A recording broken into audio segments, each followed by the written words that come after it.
Good morning students, welcome you all. आज की इस वीडियो में जिसमें हम सॉल्व करने वाले हैं साइंस की worksheet number 35 for class tenth class की। ये 23 सितंबर 2020 की वर्कशीट है और हमने चैप्टर जो स्टार्ट कर रखा था वो है मेटल्स एंड नॉन मेटल्स। पिछली क्लास में हमने आयनिक कंपाउंड्स के बारे में पढ़ा था और देखा था कि किस तरीके से आयनिक कंपाउंड्स यानी कि NaCl जो कंपाउंड था वो बनता है। आज हम उसी से आगे पढ़ते हैं कि ये जो आयनिक कंपाउंड्स जो हमने पिछली क्लास में बनाए थे इनकी प्रॉपर्टीज़ क्या हैं। तो शुरू करते हैं। Ionic compounds, atoms that gain an electron and thus obtain a net positive charge are called anions. तो जो पॉजिटिव चार्ज वाले आयंस होते हैं उनको अनायंस कहते हैं। In contrast atoms that lose electrons and thus obtain a net positive charge are called cations. और प्लस के चार्ज वाले जो एटम्स होते हैं उनको हम कहते हैं केटायंस। केटायंस कैसे बनते हैं? इलेक्ट्रॉन्स को लूज करने पे। एनायंस कैसे बनते हैं? इलेक्ट्रॉन्स को गेन करने पे। Anions tend to be non metal while the cations tend to be metal. और जो एनायंस होते हैं वो ज़्यादातर नॉन मेटल होते हैं और जो केटायंस होते हैं वो मेटल्स होते हैं। Also ions may refer to a single atom और multiple complex group of atoms. तो बेटा आयंस ज़रूरी नहीं कि सिंगल ही हो, जैसे Na प्लस या Cl माइनस, कई बार मल्टीपल भी हो सकता है, जैसे NH4 प्लस। जैसे कुछ आयंस के एग्जांपल मैं आपको देता हूँ। NH4 प्लस ये 2 से बना है, HCO3 माइनस ये 3 से बना है ये भी आयंस। तो आयंस एक से ज़्यादा भी हो सकते हैं। आगे देखते हैं। The opposite charges positive and negative hold together in ionic bond form ionic compounds. So ionic compounds are the compounds made of ions. The loss और gain of an atom matches with the loss और gain of other. The atom denotes an electron to the atom and they need and thus they form a pair. तो बहुत simple सी बात है, देखिए लेन then का relationship है।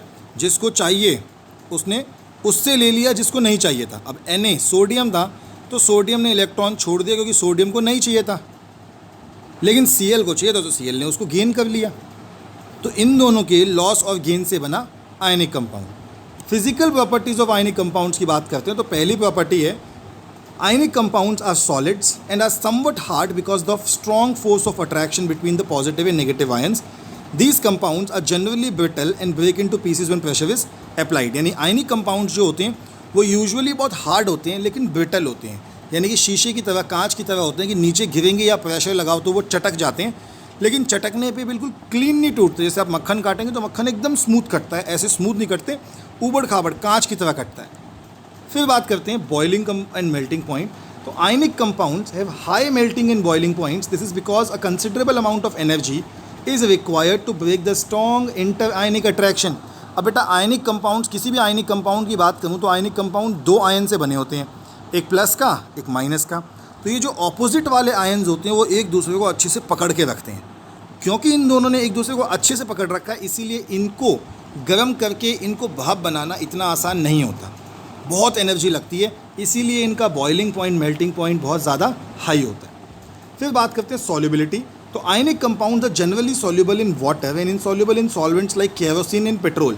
तो जितने भी तेल होते हैं, चाहे वो मिट्टी का तेल हो, चाहे वो पेट्रोल हो, चाहे वो सरसों का तेल हो, उन सब के अंदर ये आयनिक कंपाउंड नहीं घुलते, लेकिन पानी के अंदर ये सब कुछ घुल जाता है। इसका एक नियम भी है जो आप हायर क्लासेस में पढ़ेंगे, लाइक डिजॉल्व्स लाइक। जो जैसा होता है वो वैसे ही उत्पाद के अंदर घुलता है। तो पानी जो होता है उसके अंदर प्लस माइनस का आवेश होता है, चार्ज होता है, हाइड्रोजन पे प्लस का और ऑक्सीजन पे माइनस का।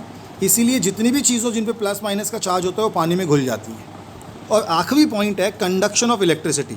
The conduction of electricity through a solution involves the movement of charge particles. यानी कि किसी भी चीज़ के अंदर अगर इलेक्ट्रिसिटी पास हो रही है तो इसका मतलब चार्ज पार्टिकल्स की मूवमेंट है।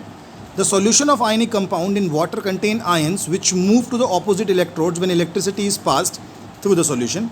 Ionic compounds in the solid state do not conduct electricity because movement of ions in the solid is not possible due to the rigid structure। अब जो solid है, जैसे यहाँ पे देखिए ये solid है, बिल्कुल एक दूसरे से पैक्ड है, तो यहाँ पे तो कोई एटम मूव ही नहीं कर पाएगा। इसीलिए solid state में ये जो कंपाउंड होते हैं ये इलेक्ट्रिसिटी को कंडक्ट नहीं करते। लेकिन लिक्विड स्टेट में क्या होता है कि इनके आयन देखो फ्री हो गए। अब ये देखो सी पार्ट में देखो इनके आयन्स बिल्कुल फ्री हो गए। बिल्कुल फ्री होने की वजह से ये आसानी से मूव कर सकते हैं, हिल सकते हैं, तो तब ये इलेक्ट्रिसिटी को कंडक्ट करते हैं। यही लिखा है, the ionic compounds conduct electricity in the molten state as the electrostatic force of attraction between the oppositely charged ions are overcome due to heat. Thus ion move freely and conduct electricity. तो ion freely move करके electricity को conduct कर सकते हैं। तो चलिए, हमारी worksheet तो हमने पूरी कर ली। ये नीचे एक एग्जाम्पल भी उन्होंने दिया है, एक एक्सपेरिमेंट है जो दिखाता है कि आयनिक कंपाउंड इलेक्ट्रिसिटी को कंडक्ट करते हैं। अब क्वेश्चन है, तो क्वेश्चन समझ लेते हैं। पहला क्वेश्चन है, atoms that gain electron and thus obtain a net negative charge are called. तो बेटा जो नेगेटिव चार्ज एक्वायर करेगा उसे कहते हैं anions, and lose electrons and thus a net positive charge are called cations. तो जो प्लस वाले होंगे केटाइंस, जो माइनस वाले होंगे anions. Ionic compounds break when, क्या लगाया जाता है जब प्रेशर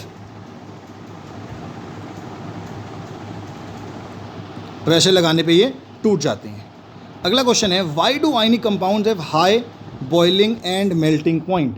तो हम लिखते हैं यहाँ से, ये आपका पहला आंसर बनेगा। High melting and boiling points, this is because a considerable amount of energy is required to break the strong inter-ionic attraction.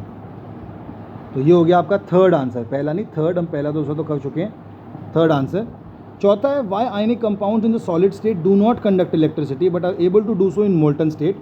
तो हम लिखते हैं यहाँ से, ionic compounds in the solid state do not conduct electricity because movement of ion in the solid is not possible due to the rigid structure, but ionic compound conduct electricity in the molten state as the electrostatic force of attraction between the oppositely charged ions are overcome due to heat, thus the ions move freely and conduct electricity। तो ये आपका answer number हो गया fourth. पांचवा है, draw and explain with the help of a well labelled diagram conduction of electricity in the ionic state. तो ये आपका फिफ्थ क्वेश्चन है, ये डायग्राम है, ये आप नोट डाउन कर लेंगे। आपके सभी आंसर आपके सामने स्क्रीन पे आ गए हैं। बाकी की जो आज के सब्जेक्ट के वीडियोस आए हैं उनका भी सॉल्यूशन आपको चैनल में मिल जाएगा। हम आपसे कल फिर मिलेंगे कल के सॉल्यूशंस के साथ। तब तक के लिए stay healthy and stay safe.